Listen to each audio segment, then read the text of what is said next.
Hey everyone, welcome to the channel. All things Middle Earth here. Today we're talking about 7 things, 7 tips, whatever you want to call it, things that can help you to have a successful warband or fellowship. Now, I have been playing, as you can see at the top of the screen here, since the minute this game came out, and I've been leading teams or been a part of leading teams the entire time. Now, I am not an expert at this per se or trying to act like I have all the right answers, and I've made my fair share of mistakes. So I want to throw that out there first before I get comments about stuff. But I do think over the last 2+ years, I have led alongside people. I've had a lot of different encounters, and I've kind of figured out some things that are good practices for every team. And honestly, a lot of it comes down to common sense, but not everyone has that. And so it's kind of, I don't know, I thought it would be nice to kind of talk through what I think can help create a good and successful fellowship or warband. So if you guys are leading a team or if you're a part of a team, it doesn't matter because whether you're on the leadership side or on the just, player side, it's important to know how you can be a part of what could be a successful team because at the end of the day, it's a war game. It's a competitive game.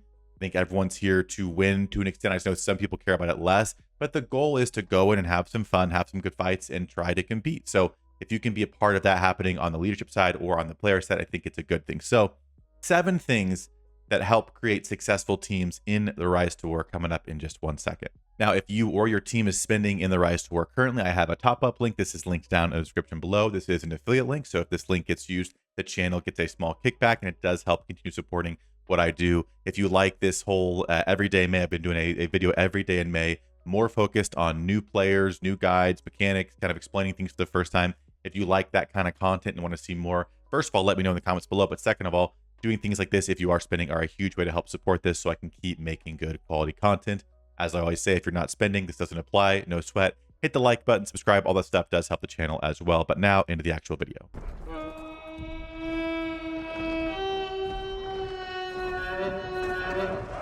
Okay, point number 1 for what can help your fellowship or warband be more successful is communication. Now, communication should sound like a no-brainer, but I think a lot of teams do it really good, and I think a lot of teams do it not so well. And this could be communication within your own team, it could be communication with other teams, whatever it is, but you need to communicate well as a team. Now, this I'm talking about leadership, communicating with players.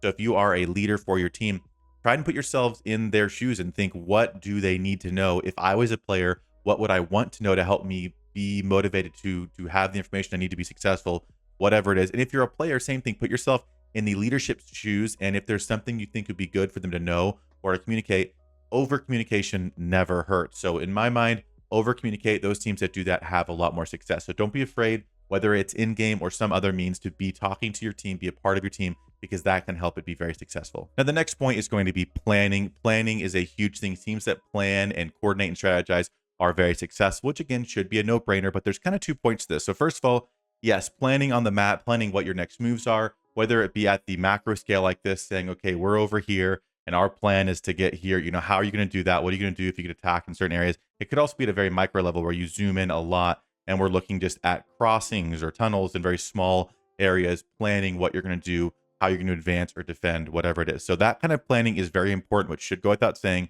The other kind of planning that's very important is planning before your season. Now, I've learned this the hard way multiple times, kind of in the season we're in right now. Again, we kind of rolled the dice on what server we were going in on, but you have to do planning before you go in. The game does not have a matchmaking system, and sometimes you will get put into a server that will really be brutal for your team, whether it's because there's not activity, it's dead, or because you get rolled because you're outmatched, whatever it is, it helps to plan ahead. So if I were going in or whenever I'm going in, I try and talk to a lot of people I can that I know in the game, talk to other teams in back end, message other leaders that I see registering, and see what's going on to make sure it's a good fit for my team. So planning in season, planning here on this map is just as important as planning here in back end before you go into a campaign. And I will stand by that all day, because setting up before, seriously, it can make all the difference in the world. And the next point that can honestly make or break a team is diplomacy. Now, I am by no means an expert at diplomacy. I've had my fair share of ups and downs. And there are probably people that hated dealing with me, and there are probably people that, it was not an issue at all. It honestly depends on who you talk to, how the day is going, what phase the moon's in. Okay, not really, but seriously, there are so many factors that go into how diplomacy can play out. And I will say, someone who has good diplomacy, and that doesn't mean someone who just gets their way and kind of, pushes their way in or whatever, just someone who can communicate effectively, have good conversations, keep things level-headed, stuff like that goes a long way and can help your team be a lot more successful. And teams that do Diplo well win a lot more than teams that don't. And again, I've dealt with dozens, if not more than 100 at this point, different teams and people over the last 2 years. And I've met a lot of really chill people who just have conversations back and forth. Met a lot of people that curse and shout and yell and a lot of stuff in between. And I'm somewhere in the middle of there too, where I've gotten frustrated and lost my cool, whatever it is. So diplomacy is so important. Make sure if you're leading team and you're doing it, you're kind of equipped to do that, or equip someone that you trust to do that who is level-headed, calm. You don't want to be reactive and diplo. Again, there could be a whole video on diplomacy. Again, I don't think I'm even qualified to make that, but I'm just saying when you go in, plan on diplomacy ahead, whether that's with a whole council of people you do it with or just yourself. Be ready, because the more level-headed you can be, the better for your team and your whole server, because it helps kind of keep things from getting toxic. So diplomacy is huge, and some people like it, some people hate it, but it is a very much a part of the game. All right, the next point is Discord or something similar. Discord is this thing you see on the screen behind me. This is a communication app type thing. Depending on what country you're in, there are different versions of apps or programs like this that just allow you to communicate outside of the game with your team. So this is what our team uses. Again, ours is pretty involved in terms of how many channels we have, what we do, but at the very least, another place to post things like images where we draw on and make maps. We kind of can put more text than you can in game. You can, notify people by kind of pinging them with a certain tag. There are voice calls if you want to use them. It just makes it easier because a lot of people aren't on the game 24/7. So some kind of app or whatever it is or program that's on people's phones or computers, whatever, that will notify them if something important is happening is very important. So I will always suggest some kind of third party or outside the game way to communicate. So this kind of goes to communication, but it's a next level of it. So I would suggest making a Discord for your team. At the very least, have a battle plans channel, so you can post kind of long-term plans, like sort of like you see here. Again, this is a pretty basic one, but we go through and do lots of different things where we're kind of helping organize where we're moving as a team, and it makes it a lot more clear for all of our members. Now, next up, I'm going to stay here because this is where we do some of this stuff. But the next point is community. Now, when I say community, I just mean things outside of the game that you can do with your team. Now, obviously, I'm not talking about real life, but in my experience, a team that gets along usually does a lot better in the game. And this is not for everyone, so this is just my 2 cents. But our team, again, we use Discord a lot, which is where we facilitate more of that. So in Discord, for example, we will have, this is our movie theater, so it's a voice channel you can join, and I'll share my screen and we'll watch the Lord of the Rings movies before our season starts. That's one example of something we do. Sometimes we'll hop in here and we'll play like Jackbox games. We'll do other things. We'll play just other games altogether, like people that have computers play 7 Days to Die or Fortnite or whatever it is. So anything you can do with your team outside of the game, if people are interested in doing that, does help build your community. And when you get into a rough season or a boring season, that communal aspect can keep your team together, which is huge. Now, the 6th point and one to go after this is leadership. You need good leadership within a team for it to be successful. Again, you could have one of the strongest teams in the entire game, but with bad leadership, you're going to have a lot more difficult of a time.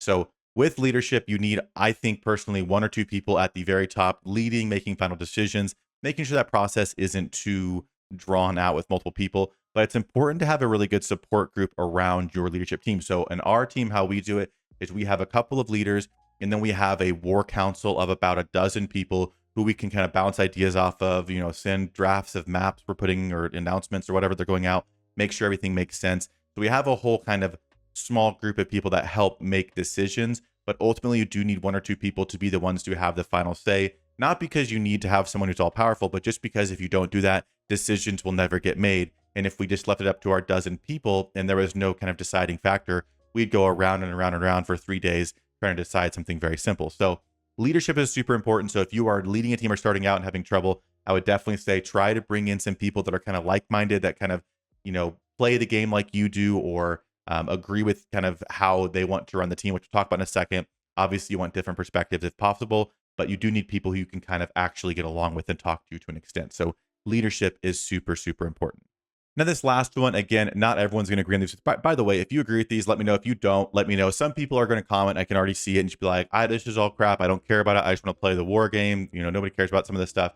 If that's you, that's fine. I'm just speaking to you as someone who has been a part of a team for almost 2 years straight that has really had a lot of success, a lot of fun. We've had our ups and downs, but we've had a really good time as a team. And if you're interested in creating a long-term good team like that, I think these things help. So the last point is culture. And what I mean by culture is what kind of a team you are going to be. I think early on, maybe by the time you get in your third season, because you're kind of figuring stuff out for a little bit, you or your leadership team needs to decide what kind of team you are going to be. And likewise, as players, you need to kind of decide what kind of team you want to find and be a part of. Because if you don't have any structure at all, there's no culture, it's just going to be chaos. You're going to have people butting heads, people fighting, people leaving and joining left and right, and it's going to be a nightmare. But if you sort of solidify some things, so for us, it seems like a lot, and not everyone has to go to this extent. This is like the high end extent, but we have a community code of conduct that we kind of outline some things that are important to us that help us kind of just maintain a good, healthy environment for our team that we feel is important. Other teams have similar things, other teams don't have it, whatever it is. But for us, we've kind of outlined over the last 2 years what things are kind of deal breakers for our teams and just what things kind of help prevent things from getting out of hand. So we have like a code of conduct, and that kind of helps us keep our culture in line. And it's something we don't budge on, because if you budge on what your culture is or what your code of conduct is or whatever it is, it's going to create issues. And then ultimately, as a leader, you have to deal with that. So again, it's just as important as a leader as it is for a player, because if you're a player, you really don't want to be joining a team that you're going to be fighting with people the whole time or seeing stuff you don't want to see or whatever it is. You should find a team that really fits kind of how you want to play and interact in the game. So find a team that lines up with the kind of culture you'd like to play with. If that makes sense, kind of a mouthful, but I do think a team, and I think culture is something that happens over time. So don't feel like you have to have something like this immediately. Like I think it forms, but as a leader, you have to start kind of thinking of that and figuring out really what things are really important to you as a team,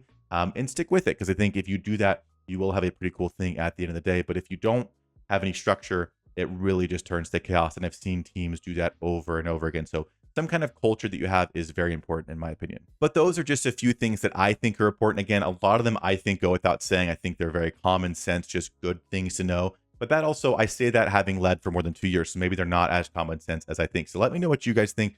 What things do you think help your team be successful, or would you like to see in your team for it to be successful? I'd love to hear what you guys think. And maybe down below, there can be some conversations happening so people can learn and help create better teams. Because at the end of the day, better, more functioning teams are better for this game, because that means there's going to be more cohesive teams, more competition, more lively servers. It's all kind of builds off each other. But if all these teams are falling apart and breaking up and people are fighting, it's not going to be good. So I think the health of teams is important for the game as a whole, and I want to hopefully help share that. So if you guys have ideas, I'd love to hear. Again, I'm not saying I'm the expert and I have all the answers, but these are just some of the thoughts I have that I think are at least common sense, sort of relevant as far as team structure type stuff goes. So let me know what you guys think, but that will do it for this video. If you're liking this kind of content where we talk about new teams, new players, builds, all that kind of stuff, make sure you subscribe so you don't miss out, because we'll have more coming throughout the rest of the month and beyond there. So stay tuned for that. More stuff coming shortly.